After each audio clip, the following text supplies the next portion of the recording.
Hello students. तो हम पढ़ रहे थे, हमारा टॉपिक था केमिकल रिएक्शन एंड इक्वेशन का। पिछली वीडियो में आपने टाइप ऑफ रिएक्शन के बारे में पढ़ा। आज हम उसी टॉपिक को आगे बढ़ाते हैं। आज का हमारा टॉपिक है रिडॉक्स रिएक्शन। हिंदी में इसको रिडॉक्स अभिक्रिया का नाम दिया गया है। इसको डिफाइन हम कैसे करेंगे? Those chemical reaction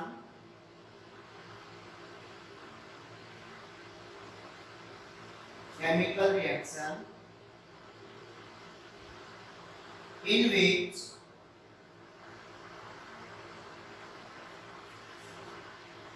transfer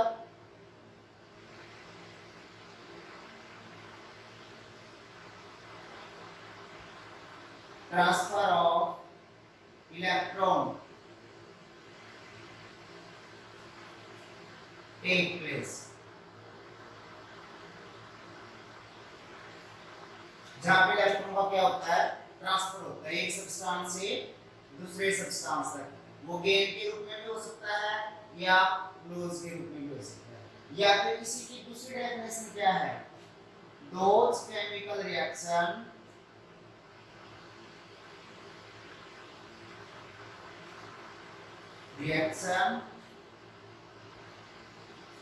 in which oxidation and reduction of substances take place।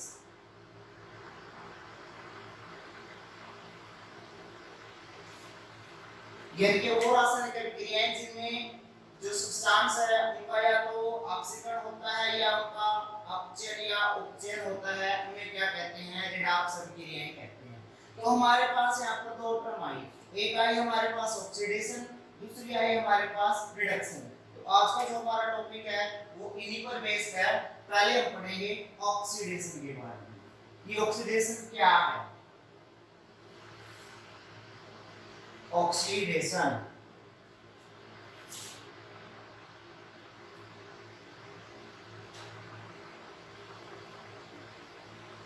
कोई भी केमिकल रिएक्शन हो, अगर उसके अंदर ऑक्सीडेशन होगा तो रिडक्शन भी होगा, यानी कि दोनों एक दूसरे के विपरीत नहीं है। जो ऑक्सीडेशन में होगा रिडक्शन में उसका बिल्कुल उल्टा होगा। तो हम पहचान कैसे करेंगे कि ऑक्सीडेशन हुआ है? सबसे पहला पॉइंट है इसका ऑक्सीडेशन का, इसमें जिसका ऑक्सीकरण हुआ है, जिसका ऑक्सीडेशन हुआ है, उसके साथ क्या होता है? ऑक्सीजन जुड़ती है, यानी कि addition of oxygen. First point. Number 2 पे क्या है? अब ऑक्सीजन को जोड़ा गया है तो रिमूवल ऑफ हाइड्रोजन, यानी कि हाइड्रोजन को बाहर निकालना। अब एक बार ऑक्सीजन के ऊपर आइए, जिसको हम लिखते हैं O के रूप में, जिसका एटॉमिक नंबर है 8। अगर हम इसके इलेक्ट्रॉन को डिस्ट्रीब्यूट करके देखते हैं तो हमारे पास आता है, पहले में 2 इलेक्ट्रॉन आते हैं, दूसरे सेल में आते हैं 6 इलेक्ट्रॉन। इस ऑक्सीजन के एटम को अपना ऑक्टेट कंप्लीट करने के लिए यहाँ पर 2 इलेक्ट्रॉन की और जरूरत है, यानी कि 2 इलेक्ट्रॉन ये ले लेगा किसी से। और हमने 9th में पढ़ा था कि जो भी एलिमेंट या जो भी एटम इलेक्ट्रॉन लेता है अपने ऑक्टेट को पूरा करने के लिए, उसे हम क्या कहते हैं? इलेक्ट्रोनेगेटिव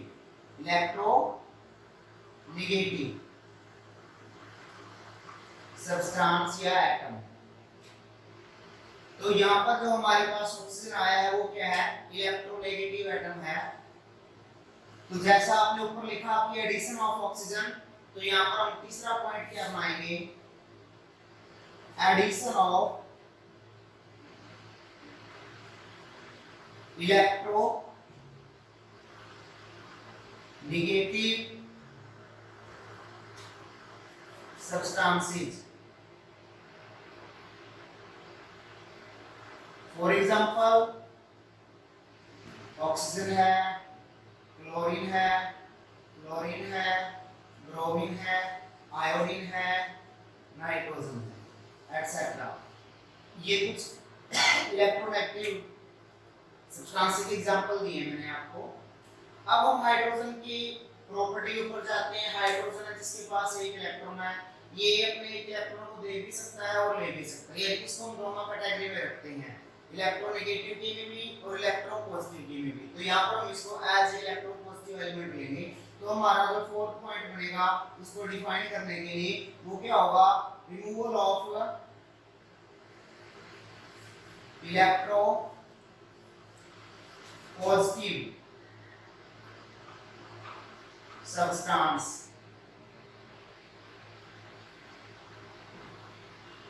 और जो लास्ट पॉइंट लेंगे हम वो होगा लॉस ऑफ इलेक्ट्रॉन। तो यहाँ पर मैंने ऑक्सीडेशन को डिफाइन किया है। सबसे पहला पॉइंट क्या है, एडिशन ऑफ ऑक्सीजन, यानी कि इसमें ऑक्सीजन जुड़ती हुई दिखाई देगी। रिमूवल ऑफ हाइड्रोजन, हाइड्रोजन को बाहर निकाला जाएगा। एडिशन ऑफ इलेक्ट्रोनेगेटिव एलिमेंट, कोई भी धनात्मक तत्व है उसका जुड़ना होगा और विरुद्ध धनात्मक तत्व का क्या होगा, बाहर निकलना होगा। और इलेक्ट्रॉन की यहाँ पर क्या होगी, हानि होगी। जिस भी रिएक्शन में ये सारे पॉइंट, इनमें से कोई भी अगर एक पॉइंट आपको मिलता है तो वो कौन सी रिएक्शन होगी, ऑक्सीडेशन रिएक्शन होगी। अब दूसरा पॉइंट आया था हमारे पास इसका रिडक्शन का। तो आओ देखिए रिडक्शन में क्या होता है। मैंने पहले ही बताया था कि जो ऑक्सीडेशन है और जो रिडक्शन है ये एक दूसरे के विपरीत काम करते हैं, यानी कि जो ऑक्सीडेशन में हुआ रिडक्शन में सारा उल्टा होगा। रिडक्शन पहला ही पॉइंट आया इसका, वहां पे क्या था, एडिशन ऑफ ऑक्सीजन, तो यहाँ पे उल्टा हो जाएगा एडिशन ऑफ हाइड्रोजन। क्योंकि ऑक्सीडेशन में हाइड्रोजन को बाहर निकाला गया तो यहाँ पे हमने क्या कर दिया, इसको जोड़ दिया। दूसरे पॉइंट में वहां पे ऑक्सीजन को जोड़ा गया था तो यहाँ पे क्या कर देंगे, उसको बाहर निकाल देंगे। Removal of oxygen. तीसरा पॉइंट वहां हमने लिया था एडिशन ऑफ इलेक्ट्रोनेगेटिव सब्सटेंस और चौथा पॉइंट था रिमूवल ऑफ इलेक्ट्रोपॉजिटिव। तो वहां पे आपने इलेक्ट्रोपॉजिटिव को बाहर निकाला था, यहाँ पे क्या करेंगे, इनको जोड़ देंगे। ये addition of electropositive substance. Fourth होगा removal of electronegative substance. Fifth point वहां हमारे पास आया था लॉस ऑफ इलेक्ट्रॉन का, यहाँ पे उल्टा हो जाएगा गेन ऑफ इलेक्ट्रॉन। तो यहाँ पर हम डिफाइन करेंगे इसको कैसे, जहां पर हाइड्रोजन जुड़ेगी ऑक्सीजन बाहर निकलेगी, विद्युत धनात्मक तत्व जुड़ेगा, ऋणात्मक तत्व बाहर निकलेगा और इलेक्ट्रॉन का लाभ होगा। वो कौन सी क्रिया होगी, रिडक्शन होगी। तो अब एक एग्जांपल के द्वारा मैं आपको चीजें क्लियर करता हूं। एक एग्जांपल के द्वारा आपको मैं समझाऊंगा कि कहां किसका ऑक्सीडेशन हुआ है, किसका रिडक्शन हुआ है। जैसे हमारे पास एक रिएक्शन है, कॉपर ऑक्साइड की जब कार्बन के साथ क्रिया करवाते हैं तो हमें मिलता है कॉपर और कार्बन मोनोऑक्साइड। अब देखिए यहां से यहां तक क्या चेंज हुआ है। यहां पर कॉपर के पास ऑक्सीजन थी, ये कॉपर ऑक्साइड था, यहां पर आके क्या बन गया, कॉपर बन गया। यानी कि यहाँ पे हाइड्रोजन क्या, सॉरी ऑक्सीजन क्या हो गई है, रिमूवल ऑफ ऑक्सीजन। और जहां पे ऑक्सीजन को रिमूव किया जाता है वो क्या होता है, रिडक्शन। क्या होता है, रिडक्शन। यहां से लेकर यहां तक, यहां कार्बन अकेला था, वहां इसके साथ क्या जुड़ गई है, ऑक्सीजन, यानी कि एडिशन ऑफ ऑक्सीजन। यहाँ पर क्या, जहां पर ऑक्सीजन जुड़ के क्या होता है वो ऑक्सीडेशन। तो ये हमारा एग्जांपल आया, यहाँ से यहाँ तक आपने क्या देखा, यहाँ पे कॉपर के साथ क्या थी, ऑक्सीजन थी, यहाँ नहीं है तो इसका क्या हो गया, रिडक्शन हो गया, क्योंकि ऑक्सीजन को बाहर निकाल दिया। किसका रिडक्शन हुआ है, कॉपर ऑक्साइड का। Copper oxide is reduced to copper और carbon is oxidised to carbon monoxide. एक और एग्जांपल लेते हैं हम,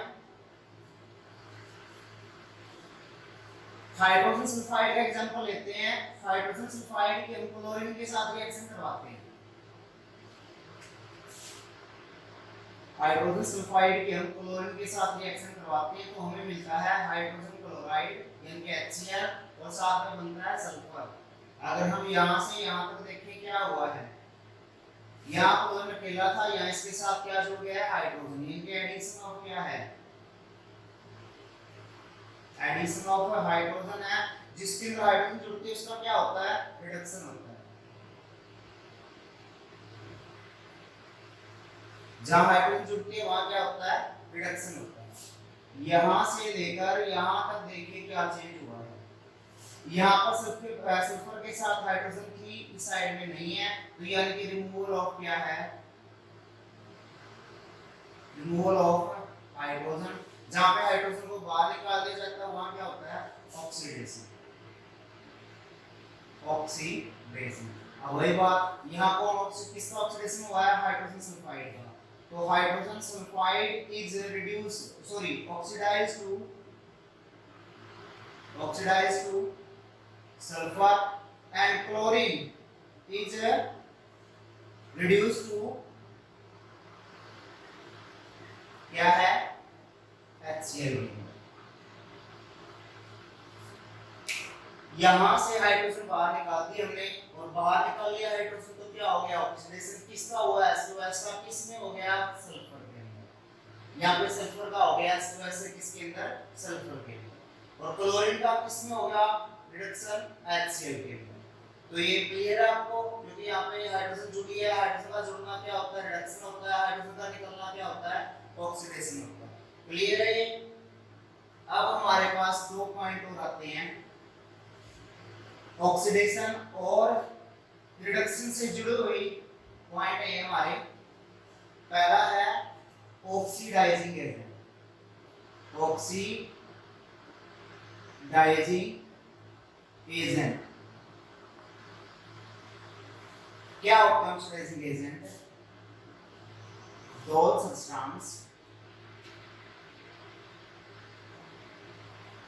those substance which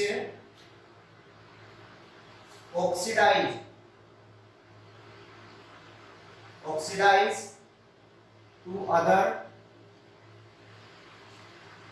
substance and itself reduce। यानी कि जो दूसरों को जो क्या करते हैं, ऑक्सीडाइज करते हैं, और जिनका खुद का क्या होता है, रिडक्शन होता है, उन्हें क्या कहते हैं, ऑक्सीडाइजिंग एजेंट कहते हैं। जैसे एग्जांपल था हमारे पास में कॉपर ऑक्साइड का, कार्बन के साथ रिएक्शन की, कॉपर और कार्बन मोनोऑक्साइड बनाया था, ये था रिडक्शन। और ये क्या था, ऑक्सीडेशन। तो यहाँ पे जो कॉपर ऑक्साइड है ये किसकी तरह काम कर रहा है, ऑक्सीडाइजिंग एजेंट की तरह काम कर रहा है, क्योंकि इसका क्या हुआ है, रिडक्शन हुआ है। जो कॉपर ऑक्साइड है किसकी तरह काम करता है, ऑक्सीडाइजिंग एजेंट की तरह काम करता है। क्यों, क्योंकि ये कार्बन को क्या प्रोवाइड करवा रहा है, यहाँ पे ऑक्सीजन प्रोवाइड करवा रहा है। ये जो दूसरों को ऑक्सीजन प्रोवाइड करवाएगा ना, वो क्या है हमारा ऑक्सीडाइजिंग एजेंट। इसी प्रकार से दूसरा हमारे पास क्या था, रिड्यूसिंग एजेंट था। दूसरा हमारे पास क्या था, रिड्यूसिंग एजेंट। रिड्यूसिंग एजेंट यानी कि those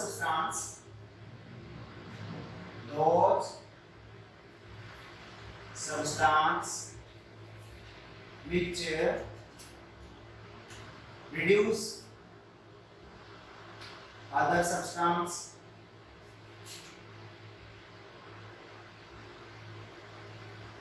and itself get oxidized। यानी कि जो दूसरों को तो क्या करते हैं, रिड्यूस करते हैं, जिनका खुद का क्या होता है, ऑक्सीकरण होता है, वो किसकी तरह काम करते हैं, रिड्यूसिंग एजेंट की तरह काम करते हैं। इस सिचुएशन में हमारे पास जो ये कार्बन है, ये किसकी तरह काम कर रहा है, रिड्यूसिंग एजेंट की तरह काम करता है। कौन? कार्बन। कार्बन किसकी तरह काम करता है, रिड्यूसिंग एजेंट की तरह काम करता है। कार्बन किसकी तरह काम करता है, रिड्यूसिंग एजेंट की तरह काम करता है। क्यों? क्योंकि क्या करता है, किसका रिडक्शन कर रहा है, carbon dioxide, sorry copper oxide. Copper oxide का रिडक्शन कर रहा है ये किसके अंदर, कॉपर के अंदर। और डिफाइन हमने इसी प्रकार किया है कि जो दूसरों को तो क्या करते हैं, रिड्यूस करते हैं, खुद क्या होते हैं, ऑक्सीडाइज होते हैं, उनको हम किसका नाम देते हैं, रिड्यूसिंग एजेंट का नाम देते हैं। अब हम अपनी डेली लाइफ में देखेंगे रिडॉक्स रिएक्शन के बारे में कि हमारे दैनिक जीवन में रिडॉक्स रिएक्शन किस प्रकार होता है। सबसे पहला है, हमारे शरीर के अंदर ही एक अभिक्रिया होती है, ब्रेथिंग, श्वसन या रेस्पिरेशन भी बोल सकते हैं इसको।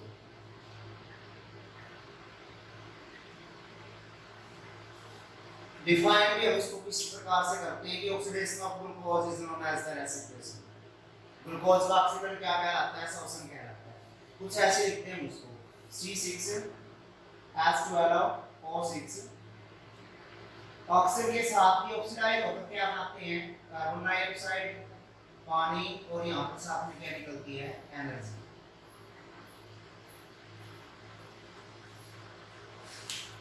पहला एग्जांपल यही है किसका, ऑक्सीकरण का, किसके, हमारे शरीर के। दूसरा आ गया हमारे पास, ये फर्स्ट था, दूसरा आ गया कोरिजन, जिसको हिंदी में कहते हैं संसारण। ये क्या होता है, द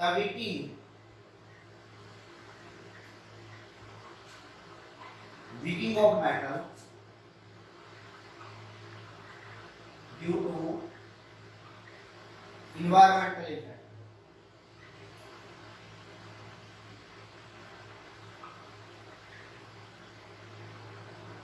पर्यावरणीय कारकों के कारण किसी भी धातु का कमजोर होना क्या कहलाता है, कोरिजन कहलाता है।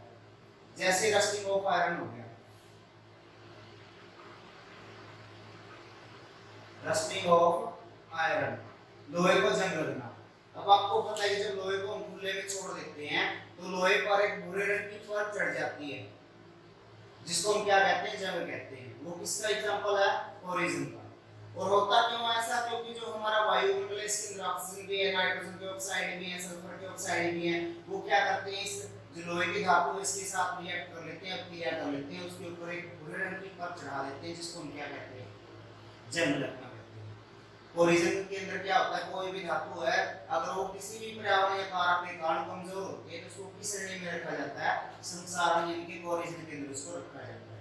तीसरा एग्जांपल है हमारे दैनिक जीवन में रिडॉक्स रिएक्शन का, rancidity.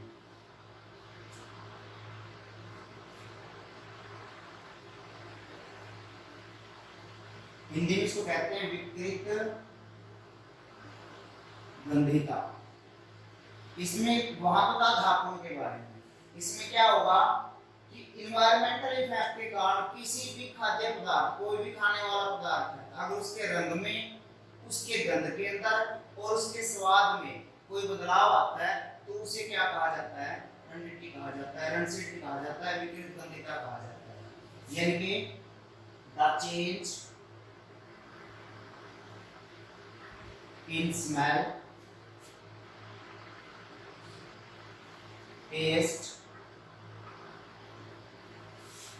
and color of any edible substance due to environment effect। पर्यावरणीय कारकों के कारण किसी खाद्य पदार्थ के रंग, गंध और स्वाद में बदलाव आना क्या कहलाता है? विकृत गंधिका कहलाता है। ये भी रिडॉक्स रिएक्शन का एक क्या है? एग्जांपल है या एक प्रकार का उदाहरण है, टाइप है इसका। जितने भी खाद्य पदार्थ है, अचार है, मुर्गा है या यहाँ तक की चिप्स होती हैं, वो भी अगर हम उनको खुले में छोड़ देंगे कुछ समय के बाद, लंबे समय के बाद वो क्या हो जाएंगी? खराब हो जाएंगी। तो उनको बचाने के लिए, खराब होने से बचाने के लिए, जैसे अचार है उसको हम सरसों के तेल में या जो छिलका होता है उसके अंदर डुबो के रखते हैं। जो चिप्स के पैकेट होते हैं उनके अंदर नाइट्रोजन भरी जाती है ताकि उनके ऑक्सीकरण को रोका जा सके। तो बहुत सारे तरीके होते हैं हमारे पास इनको बचाने के, किससे? रेंसिडिटी से, यानी कि गंधिसा से।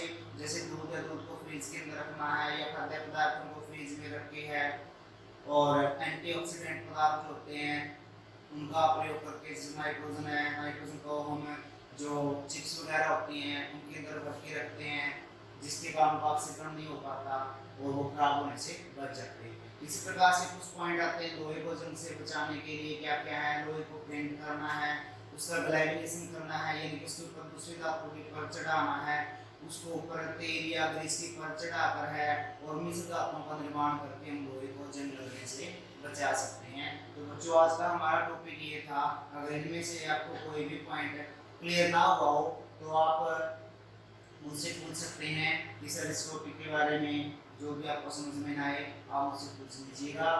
और जिस बच्चों ने पहले वाली वीडियो नहीं देखी है वो सब्सक्रिप्शन डिस्क्रिप्शन में जाकर जो हमारी पिछली वीडियो का लिंक दिया हुआ है वो देखें। आगे जो नया टॉपिक होगा हमारा बैलेंसिंग ऑफ केमिकल इक्वेशन का होगा, उसी के साथ हमारा ये चैप्टर क्या हो जाएगा? कंप्लीट हो जाएगा। थैंक्स।